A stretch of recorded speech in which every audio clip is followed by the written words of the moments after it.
Voice of America Washington سے عالمی خبروں کے ساتھ میں ہوں عائشہ تنظیم۔ مشرقی افغانستان میں ایک کار بم حملے میں 90 کے قریب لوگ ہلاک ہو گئے ہیں۔ افغان وزارت دفاع کے مطابق پولیس حملہ آور کا پیچھا کر رہی تھی، لیکن اس نے پکڑے جانے سے پہلے ہی ایک بھرے پورے بازار کے قریب دھماکہ کر دیا۔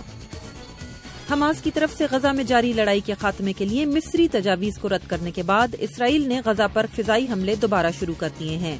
مصری منصوبے کے مطابق آج صبح 9 بجے سے لڑائی کا خاتمہ ہونا تھا۔ ماسکو میں آج ایک سب وے ٹرین کے حادثے میں کم از کم 19 افراد ہلاک اور 150 کے قریب زخمی ہو گئے ہیں۔ زخمیوں کو اسٹریچرز پر میٹرو اسٹیشن سے باہر لایا گیا اور ہیلی کاپٹروں کے ذریعے ہسپتال پہنچایا گیا۔